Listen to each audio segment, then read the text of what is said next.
চকবাজারে ভয়াবহ আগুনের এক সপ্তাহের মাথায় পড়ল ভাসানটেক বস্তি। মধ্যরাতে মাত্র 2.5 ঘন্টায় নিঃস্ব হাজারো পরিবার।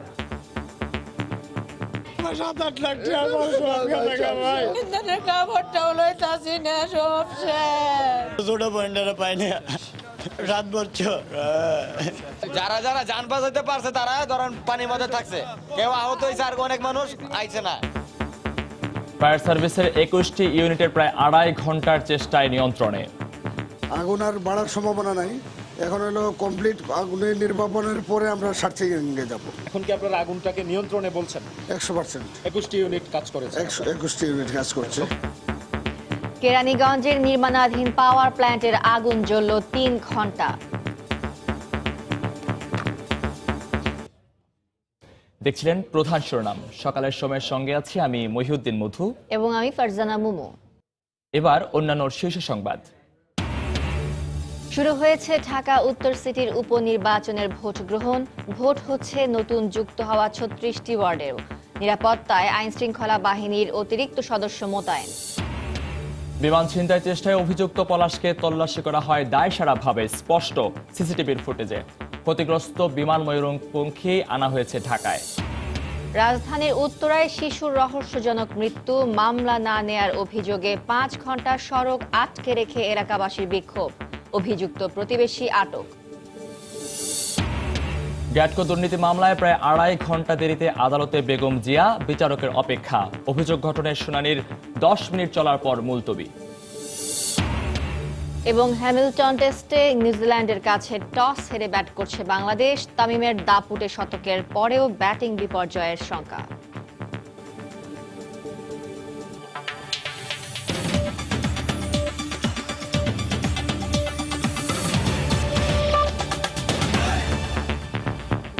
তাহলে কষ্ট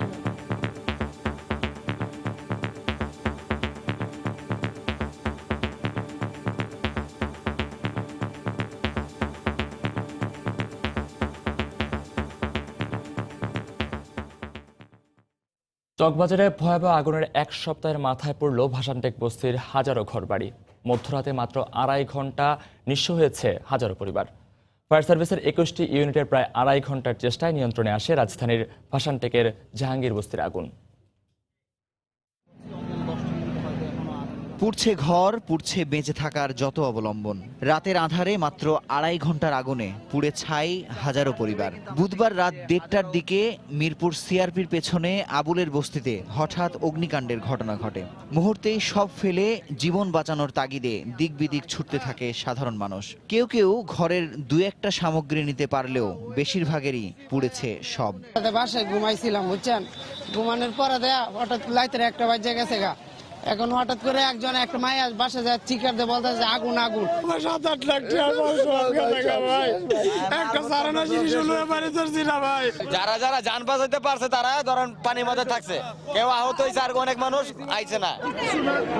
খবর পেয়ে একের পর এক ফায়ার সার্ভিসের ইউনিট ঘটনাস্থলে পৌঁছে। শেষ পর্যন্ত 21টি ইউনিটের অব্যাহত চেষ্টায় আগুন নিয়ন্ত্রণে আসতে সময় লেগে যায় 2.5 ঘন্টা। সহজ দাহ্য বস্তু। আপনারা দেখছেন বাঁশের কুড়ি দিয়ে মানে ঘরগুলো তৈরি হয়েছে। পরবর্তী জন্য টিনের ফাঁকে ফাঁকে মানে আগুন দেখা যাচ্ছে। এখন কি আপনারা আগুনটাকে নিয়ন্ত্রণে বলছেন? 100%। 21টি ইউনিট কাজ করেছে। 21টি ইউনিট কাজ করছে।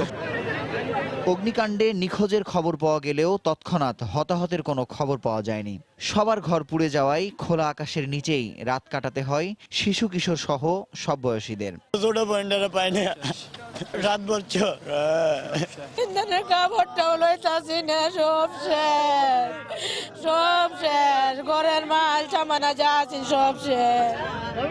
আগুনের সূত্রপাত সম্পর্কে নিশ্চিত হওয়া না গেলেও বৈদ্যুতিক শর্ট সার্কিট হয়ে আগুন লাগতে পারে বলে প্রাথমিকভাবে ধারণা করা হচ্ছে। তদন্তের পর ক্ষয়ক্ষতি, হতাহতের সংখ্যা ও আগুন লাগার সঠিক কারণ জানা যাবে বলে জানিয়েছে ফায়ার সার্ভিস। মুজাহিদ শুভ, সময় সংবাদ, ঢাকা। এই মুহূর্তে মিরপুর ভাসানটেক বস্তিতে আছেন রিপোর্টার এহসানুল হক শাওন। সরাসরি চলে যাচ্ছি তার কাছে। শাওন,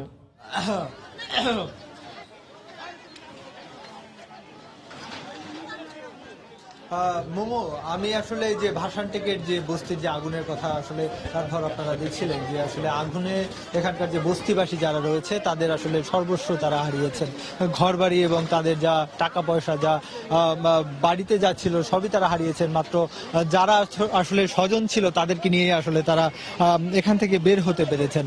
তো আমি আসলে এখনো হতাহতের কোনো ঘটনা এখান থেকে পাইনি এবং পাশাপাশি কেউ যে এখানে আটকে ছিল বা আগুনে পুড়েছে এরকমটি আসলে ফায়ার সার্ভিস এখনো আমাকে জানাতে পারেনি। কারণ হচ্ছে আগুন নিয়ন্ত্রণ করার পর এখনো কিন্তু দেখছেন যে আগুন এখানে জ্বলছে, ছোট ছোট আকারে ধোঁয়া উঠছে কিন্তু এখান থেকে।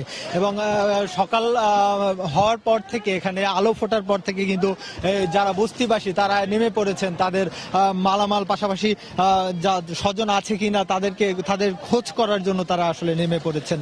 আমরা এখানে দেখেছি যে আসলে প্রায় যারা বস্তিবাসী ছিল তারা আমাদেরকে জানিয়েছেন প্রায় 2000-এর মতো আসলে ঘরবাড়ি ছিল, সেখানে প্রায় 1 লাখ মানুষের মতো আসলে তারা বসবাস করতেন। এবং এক একটি বাড়ি বলতে গেলে এখানে প্রতিটি বাড়ি কিন্তু একটির উপরে একটি করেছিল। এবং আমরা দেখছি যে এখানে আপনি দেখলেই বুঝতে পারবেন হয়তো যে এখানে যে ঘরবাড়িগুলো ছিল সেগুলো কিন্তু আসলে বাঁশের এবং টিনের আসলে চালা দিয়ে করা ছিল। এবং টিনের চালা যেটা বলবো যে হচ্ছে উপরে একটি ফ্যামিলি থাকতো এবং নিচে আরেকটি ফ্যামিলি বসবাস করত। এবং এই পুরো যে জায়গাটি সেই জায়গাটি কিন্তু একটি ঝিল বলবো, আসলে এখানে একটি ছোট খালের মতো রয়েছে যেটির উপরে আসলে এই ঘরবাড়িগুলি আসলে তোলা হয়েছে এবং বাঁশ দিয়ে মাচা করে কিন্তু আসলে এই ঘরবাড়িগুলো তোলা হয়েছে। এবং আগুন যখন লাগে এই জায়গাটিতে ছড়িয়ে পড়ে তখন কিন্তু এই বাঁশ এবং হচ্ছে শুকনো কাঠ এগুলোর মাধ্যমে কিন্তু খুব দ্রুতই আসলে বস্তির যে ঘরবাড়ি সেই সমস্ত ঘরবাড়িতে কিন্তু আসলে আগুন ছড়িয়ে পড়ে। এবং তৎক্ষণাৎ আসলে যে লোকজন ছিল তারা কিন্তু খুব দ্রুত বের হয়ে যান। যারা বের হতে পেরেছিলেন কেউ কেউ আবার বলছেন আমাদেরকে যে এখানে যে ছোট একটি খাল রয়েছে সেই খাল থেকেও আসলে অনেকে ময়লা পানির মধ্যে দিয়ে আসলে অনেকে বেঁচে ফিরেছেন। তো এখানে আসলে যে বস্তিবাসীর যে আসলে নিম্ন আয়ের যারা মানুষ তাদের যে আসলে সর্বস্ব হারানো এবং তাদের আশ্রয়টুকু যে তারা হারিয়েছেন সেই আশ্রয়টুকু হারিয়ে কিন্তু তারা অনেকটাই আসলে কোথায় আশ্রয় নেবেন সেটা কিন্তু আসলে জানেন না। আর পাশাপাশি এখানে আসলে ফায়ার সার্ভিস যারা রয়েছে তারা কিন্তু চেষ্টা চালিয়ে যাচ্ছেন তাদের সঙ্গে যে আসলে তাদেরকে আসলে কতটা আসলে সহযোগিতা করা যায় এবং পাশাপাশি আগুনের যে ক্ষতির পরিমাণটা কমিয়ে আনা যায়। এবং তারা আসলে তাদের সঙ্গে যে কাজ করছেন সেটা কিন্তু আমরা সেই রাত থেকেই দেখছি। তো এই ছিল মধু আমার কাছে সবশেষ ভাসান টেক থেকে। মিরপুর ভাসানটেক বস্তি থেকে আমাদের সাথে যোগ দিয়েছিলেন এহসানুল হক শাওন, জানাচ্ছিলেন সেখানকার সবশেষ খবর। এবার অন্য প্রসঙ্গ শুরু হয়েছে ঢাকা উত্তর সিটি কর্পোরেশনের মেয়র পদের উপনির্বাচনের ভোট গ্রহণ। সকাল 8টায় শুরু হওয়া ভোট গ্রহণ একটানা চলবে বিকেল 4টা পর্যন্ত। মোট ভোটার সংখ্যা 30,35,621 জন। এর মধ্যে পুরুষ ভোটার 15,63,530 আর মহিলা ভোটার 14,72,091 জন। ভোট কেন্দ্রের সংখ্যা 1,295টি। একই সঙ্গে সাধারণ কাউন্সিলর ও সংরক্ষিত কাউন্সিলর পদে ভোট গ্রহণ অনুষ্ঠিত হবে 2 সিটিতে নতুন যুক্ত হওয়া 36টি ওয়ার্ডে। সুষ্ঠুভাবে ভোট গ্রহণ সম্পন্ন করার জন্য নির্বাচনের মাঠে মোতায়েন রয়েছে র্যাব, বিজিবি, পুলিশ সহ আইন শৃঙ্খলা রক্ষা বাহিনীর সদস্যরা। আনিসুল হকের মৃত্যুতে শূন্য হয় ঢাকা উত্তর সিটি কর্পোরেশনের মেয়র পদ।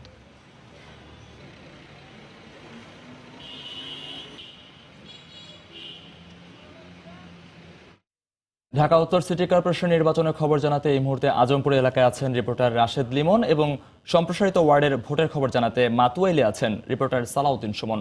বিস্তারিত জানতে সরাসরি চলে যাচ্ছি তাদের কাছে। প্রথমে যাচ্ছি রাশেদ লিমনের কাছে। রাশেদ, মধু, ঢাকা উত্তর সিটি কর্পোরেশন উপনির্বাচনে কিন্তু ভোট গ্রহণের মধ্যে শুরু হয়ে গেছে এবং আমি যে কেন্দ্রটিতে রয়েছি এখানে কিন্তু আসলে 8:30 নাগাদ আওয়ামী লীগের যে মেয়র প্রার্থী রয়েছেন আতিকুল ইসলাম তিনি এখানে ভোট দিবেন। এবং সকালবেলা আসলে ভোটের সকালটা কিন্তু খুব একটা ভালো যাচ্ছে না, কারণ সকাল থেকেই সারা রাতে বৃষ্টি হয়েছে এবং সকাল থেকেই কিন্তু গুড়ি গুড়ি বৃষ্টি পড়ছে। এবং যে কারণে এই যে আমি যে কেন্দ্রতে আছি এটা কিন্তু অনেক বড় কেন্দ্র, কিন্তু এখন পর্যন্ত আসলে আমরা কিন্তু ভোটার উপস্থিতি দেখতে পাইনি। অন্যান্য নির্বাচনের ক্ষেত্রে আমরা যেটা দেখি যে নির্বাচনের আগেই অর্থাৎ 8টার আগেই কিন্তু দেখা যায় যে ভোটাররা সারিবদ্ধভাবে এসে দাঁড়িয়ে আছে বা ভোট কেন্দ্রে ঢোকার জন্য অপেক্ষা করতেছে, বা কখন 8টা বাজবে তারা সে ভোটের জন্য অপেক্ষা করতেছে। কিন্তু এই নির্বাচনের কেন্দ্রে কিন্তু আমরা এখানে এসে যেটা দেখলাম যে ভোটার উপস্থিতি এখন পর্যন্ত আমরা দেখিনি। 8টার কিন্তু প্রায় অনেক সময় 8টার পরে পেরিয়ে গেছে। কেবলমাত্র যে নির্বাচন সংশ্লিষ্ট যারা রয়েছেন ভোট কেন্দ্রে কক্ষে প্রিজাইডিং অফিসার বা অন্য যারা রয়েছে বা প্রার্থীদের যে এজেন্ট রয়েছে তারা কিন্তু এসে এর মধ্যে উপস্থিত রয়েছে। বিশেষ করে আমরা অন্যান্য প্রার্থী নৌকার যে প্রার্থী আতিকুল ইসলাম তার এজেন্ট তার কিন্তু এজেন্ট প্রত্যেকটি ভোট কক্ষে আমরা দেখেছি। কিন্তু এছাড়া জাতীয় পার্টির যে প্রার্থী রয়েছেন শাফিন আহমেদ তারও যে এজেন্ট তাদেরও কিন্তু প্রত্যেকটি যে ভোট কক্ষ রয়েছে সেই কক্ষে কিন্তু তারও এজেন্ট রয়েছে। মোটামুটি 5জন মেয়র প্রার্থী থাকলেও সবগুলোতে আমরা 3জন বা 3-4জন বা কোথাও আমি গিয়ে কিন্তু 4জন বা 5জন করেও যে প্রার্থীদের এজেন্ট সেই এজেন্ট দেখা যাচ্ছে। যেহেতু গুড়ি বৃষ্টি, হয়তোবা ধারণা করা হচ্ছে বৃষ্টি কমে গেলে হয়তো ভোটার উপস্থিতি কিছুটা বাড়তে পারে। এবং যেমনটি বলছিলাম যে আওয়ামী লীগের যে প্রার্থী রয়েছেন উনি কিন্তু এই কেন্দ্রেই ভোট দেবেন এবং 8:30 নাগাদ তার ভোট দেওয়ার কথা। এছাড়া গুলশান 2 মানারাত স্কুলে ভোট দেওয়ার কথা আরেক প্রার্থী জাতীয় পার্টির প্রার্থী শাফিন আহমেদ। তো সার্বিকভাবে আইনশৃঙ্খলা পরিস্থিতি যদি বলি, আইনশৃঙ্খলা বাহিনীর সদস্য সহ যারা রয়েছেন তারা কিন্তু প্রস্তুত রয়েছেন যে এর কিন্তু সুষ্ঠু নির্বাচন বা গ্রহণযোগ্য নির্বাচনের ক্ষেত্রে তাদের যে করণীয় সেজন্য তারা প্রস্তুত রয়েছে। এছাড়া কিন্তু আজকে কিন্তু যে উত্তরের যে বর্ধিত যে উত্তর দক্ষিণের বর্ধিত যে 18টি করে ওয়ার্ড রয়েছে সেখানেও কিন্তু আসলে ভোট গ্রহণ হচ্ছে। সেখানে কাউন্সিলর প্রার্থীদের উত্তরের তারা কাউন্সিলর মেয়র উভয় পক্ষে ভোট দেবেন এবং দক্ষিণে যারা রয়েছেন তারা কেবলমাত্র কাউন্সিলর প্রার্থীর জন্য ভোট দেবেন। এবং সেখানে আছেন সহকর্মী সালাউদ্দিন সুমন, সেখানকার খবর জানতে চলে যায় তার কাছে। সুমন।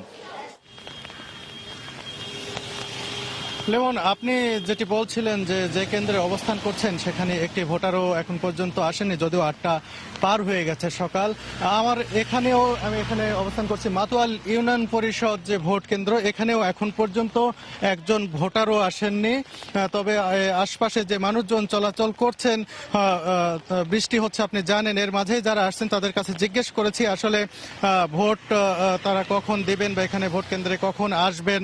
তারা বলেছেন যে যেহেতু বৃষ্টি হচ্ছে, বৃষ্টি থামলে হয়তো ঘর গৃহস্থলীর যে সকালের কাজগুলো রয়েছে সেগুলো সেরে হয়তো এখানে ভোট দিতে তারা আসবেন। মূলত এটি কিন্তু সামনে এখন যে দেখতে পাচ্ছেন কিছু লোকজন দাঁড়িয়ে রয়েছেন তারা কিন্তু আসলে এখানকার ভোটার নয়। এই কারণেই তারা ভোটার নয় যে এখানে কিন্তু মহিলা ভোটার কেন্দ্র, এখানে যারা ভোট দিতে আসবেন অবশ্যই তারা নারী হবেন। আমরা এলাকার মানুষজনের সঙ্গে কথা বলেছি, তারা কিন্তু বলছেন যে এখানে যে ভোট চলছে এই ভোট নিয়ে তাদের মধ্যে উৎসাহ উদ্দীপনা একেবারে নাই সেটি না, উৎসাহ উদ্দীপনা রয়েছে এই কারণেই যে তারা কিন্তু এই বর্ধিতাংশ হিসাবে তারা এই ঢাকা সিটি কর্পোরেশনের সঙ্গে যুক্ত হয়েছেন ওয়ার্ড হিসাবে, এবং তারা মনে করছেন যে এই ওয়ার্ড হিসাবে সংযুক্তি তাদের উন্নয়নের বার্তা নিয়ে এসেছে এবং রাজধানীর একটি ওয়ার্ড হওয়ার কারণে এখানে উন্নয়ন হবে সেই কথাটি কিন্তু তারা বলছেন। আমরা দেখতে পাচ্ছেন যে এখানে কিন্তু ভোট গ্রহণের সব ধরনের আয়োজন এখানে রয়েছে। এখানে কিন্তু আইন শৃঙ্খলা বাহিনীর সদস্যরা রয়েছেন এবং ভোট গ্রহণ প্রক্রিয়ার সঙ্গে যারা সংযুক্ত তারা কিন্তু সবাই রয়েছেন, শুধু ভোটার নেই। কিন্তু আমরা মনে করছি যে আসলে বৃষ্টি হয়তো একটু কমে গেলে বা থেমে গেলে কিছুক্ষণ পর ভোট দিতে আসবেন, সেটি কিন্তু বলছেন এখানে যারা রয়েছেন এলাকাবাসী তারা, এবং যারা এখানে দায়িত্ব পালন করছে তারাও সেটি আশা করছেন। এই ছিল এখান থেকে সর্বশেষ অবস্থা। ফিরে যাচ্ছি স্টুডিওতে। ঢাকা উত্তর সিটি কর্পোরেশন নির্বাচনের খবরাখবর জানাতে আমাদের মাতুয়ালি যোগ দিয়েছিলেন রিপোর্টার সালাউদ্দিন সুমন, তার আগে যুক্ত হয়েছিলেন আজমপুর থেকে রাশেদ লিমন। আমরা এতক্ষণ ছিলাম সেখানকার খবর জানছিলাম। সবশেষ চট্টগ্রামে ছিনতাই চেষ্টার ক্ষতিগ্রস্ত কয়েকশো কোটি টাকা দামের বিমান ময়ূরপঙ্খী ঢাকায় আনা হয়েছে। গত রাত 10টার দিকে শাহজালাল আন্তর্জাতিক বিমানবন্দরে পৌঁছায় বিমানটি। মেরামতের পর 10 দিনের মধ্যে এটি চলাচল করতে পারবে বলে জানিয়েছেন বেসামরিক বিমান পরিবহন সচিব। সরকারের নিয়োজিত কৌঁসুলি বলছেন আদালতের অনুমতি সাপেক্ষে কাউন্টার টেররিজম ইউনিটের জব্দ করা বিমানটি চলাচল করতে পারবে। এদিকে ময়ূরপঙ্খীর পাইলট ক্রু সহ যাত্রীদের জিজ্ঞাসাবাদ করা হবে বলে জানিয়েছে counter terrorism unit. Atiqur Rahman তমালকে সঙ্গে নিয়ে কমলদের রিপোর্ট। আইনশৃঙ্খলা বাহিনী সহ বিভিন্ন সূত্রে পাওয়া তথ্যে দেখা যায় বিমান ছিনতাই কাজে ব্যবহৃত পিস্তলটি ছিল প্লাস্টিকের তৈরি সাদামাটা খেলনা, আর বোমাটি ছিল একেবারে কাঁচা হাতে তৈরি। এতে লাল এবং কালো টেপ মোড়ানো একটি ঘড়িও লাগানো ছিল। বিমান ছিনতাই মামলায় ইতিমধ্যে বিমানটিকেও জব্দ করেছে কাউন্টার টেররিজম ইউনিট। তবে ছিনতাই রহস্য উন্মোচনে বিমানটির দায়িত্বরত পাইলট, কো পাইলট, ক্রু এবং যাত্রীদের জিজ্ঞাসাবাদের কথা জানালেন সিএমপি কমিশনার। মামলাটি তদন্ত চলবে। তদন্তের পর্যায়ে আমরা বিভিন্ন পর্যায়ে সাক্ষী যারা বিমানে যারা ছিলেন, যাত্রী, ক্রু, পাইলট, সকল সাক্ষীর সঙ্গে আমাদের জিজ্ঞাসাবাদ শুরু হবে। আমাদের তদন্তের যে রেগুলার প্রক্রিয়া সেই প্রক্রিয়া অনুসরণ করা হবে। এদিকে বিমান পরিবহন সচিব জানান, ছিনতাইয়ের চেষ্টার সময় ক্ষতিগ্রস্ত বিমানটিকে ঢাকায় নিয়ে মেরামতের পর ওড়ার জন্য প্রস্তুতির সময় লাগবে অন্তত 10 দিন। বিমানটা এখন বাংলাদেশ বিমানের জিম্মাতেই আছে এবং বিমানের সামান্য কিছু ক্ষতি হয়েছে আমরা যেটুকু জেনেছি, এবং দ্রুততম সময়ের ভিতরে আমরা এটাকে রিপেয়ার করে এটাকে আবার আমরা উড্ডয়নের অবস্থায় নিয়ে যেতে চাচ্ছি। বাংলাদেশ বিমানের শত কোটি টাকা মূল্যের বিমানটি আদালতের অনুমতি সাপেক্ষ চলাচল করতে পারবে বলে জানিয়েছেন সরকার নিয়োজিত কৌশলী। বাংলাদেশ বিমান এটা বিমান হিসেবে ব্যবহার করতে পারবে, তবে যেই জিনিসগুলি আলামত হিসাবে ভবিষ্যতে কোর্টে প্রদর্শন হবে সেই সমস্ত জিনিসগুলো যেন নিখুঁত থাকে। রোববার বিকেলে ঢাকা থেকে দুবাই যাওয়ার উদ্দেশ্যে চট্টগ্রাম আসার পথে বাংলাদেশ বিমানের ফ্লাইটটি ছিনতাইয়ের চেষ্টা করা হয়। সন্ধ্যায় চট্টগ্রাম শাহ আমানত বিমানবন্দরে জরুরি অবতরণ করে বিমানটি। এরপর 8 মিনিটের কমান্ডো অভিযানে মারা যায় ছিনতাইকারী পলাশ আহমেদ। কমল দে, সময় সংবাদ, চট্টগ্রাম।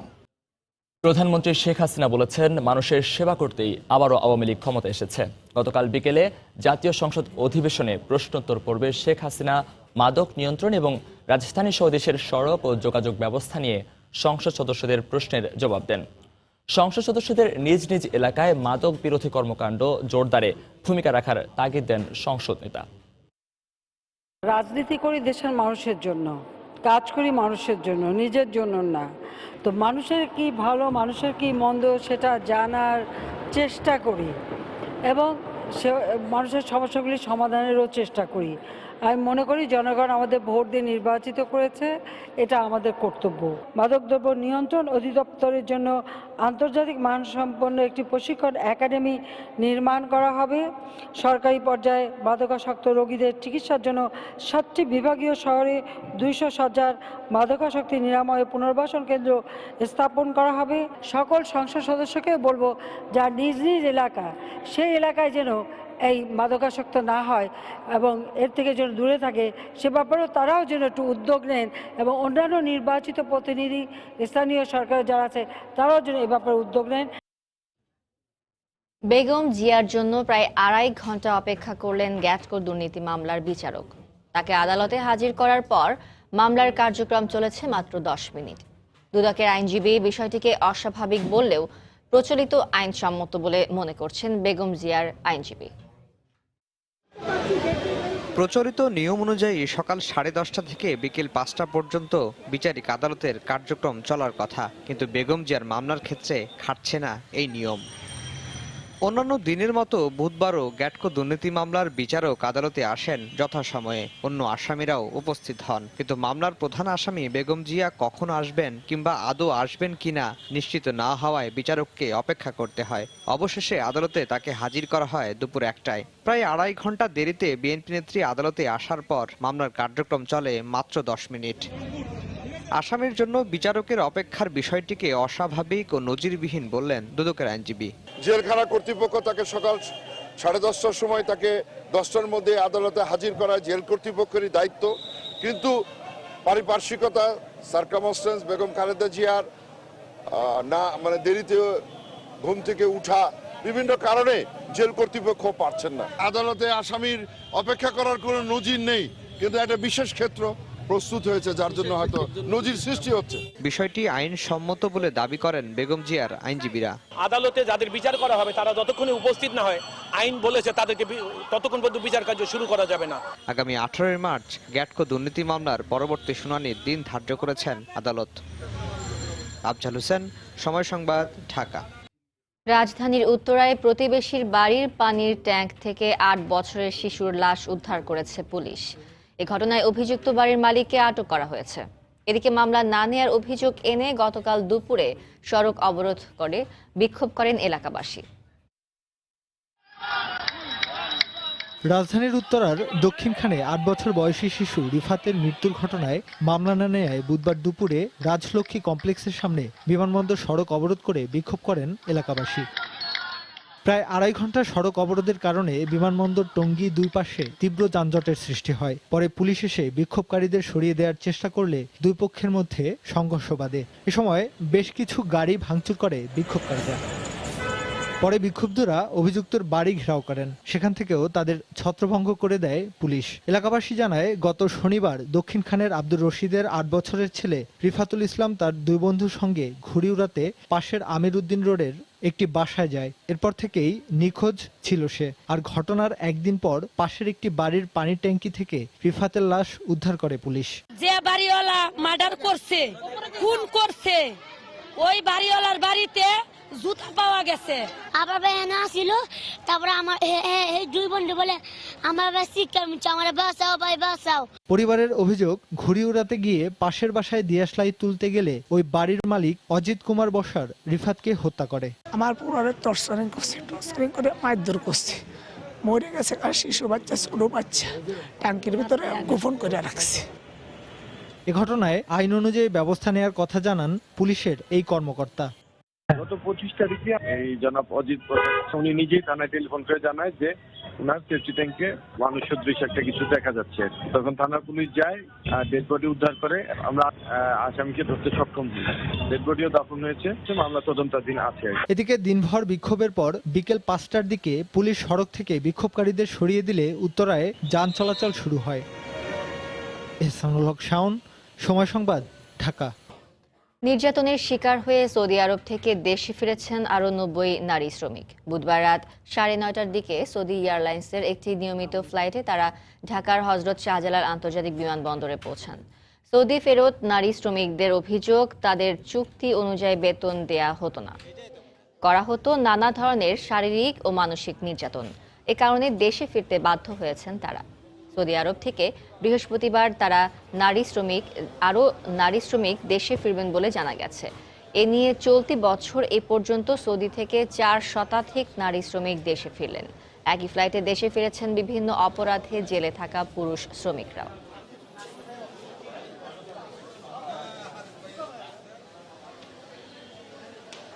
ওরা ঠিক মতন খাবার দিবে না, ঘরের ভিতরে আটকে রাখবে, তো খাবার চাইলে মারবে। তারপরে ওদের বাড়ির যে খাবার, সেই খাবারটাও মনে করেন আমাদের দিবে না। ঘুমানোর যে একটা টাইম, সেটা দিবে না।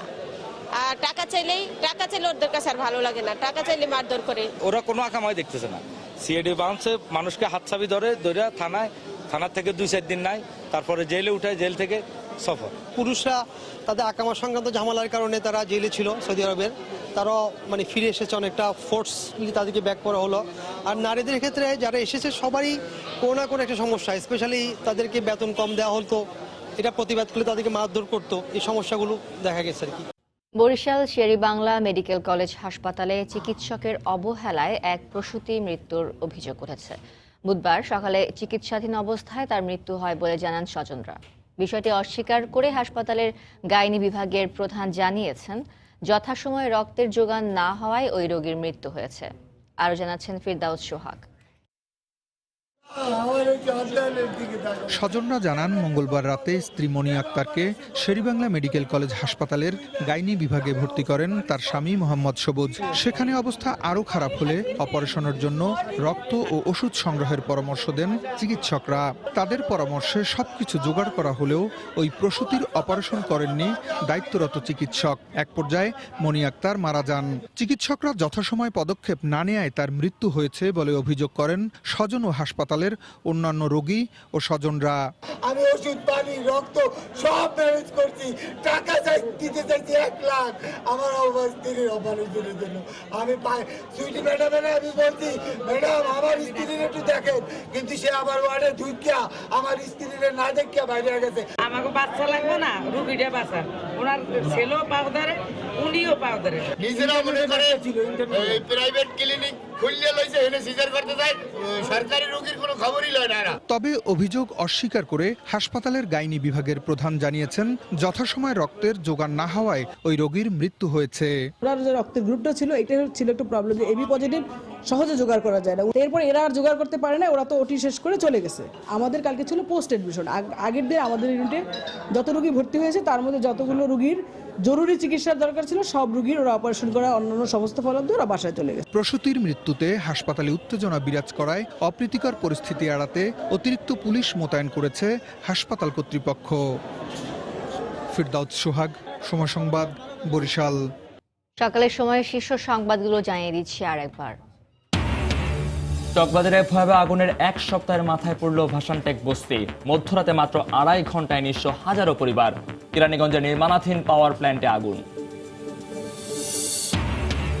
ঢাকা উত্তর সিটির উপনির্বাচনে নিরুত্তাপ ভোট, নতুন যুক্ত হওয়া 36টি ওয়ার্ডেও চলছে ভোট গ্রহণ। নিরাপত্তায় আইন শৃঙ্খলা রক্ষা বাহিনীর অতিরিক্ত সদস্য মোতায়েন। বিমান ছিনতাই চেষ্টায় অভিযুক্ত পলাশকে তল্লাশি করা হয় দায়সারাভাবে, স্পষ্ট সিসিটিভির ফুটেজে। ক্ষতিগ্রস্ত বিমান ময়ূরক্ষী আনা হয়েছে ঢাকায়। রাজধানীর উত্তরায় শিশুর রহস্যজনক মৃত্যু। মামলা না নেয়ার অভিযোগে 5 ঘন্টা সড়ক আটকে রেখে এলাকাবাসীর বিক্ষোভ, অভিযুক্ত প্রতিবেশী আটক। এবং হ্যামিল্টনের টেস্টে নিউজিল্যান্ডের কাছে টস হেরে ব্যাট করছে বাংলাদেশ। তামিমের সেঞ্চুরির পরও ভালো অবস্থানে নেই টাইগাররা।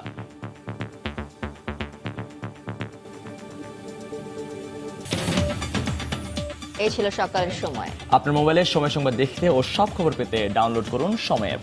সঙ্গে থাকুন সময়।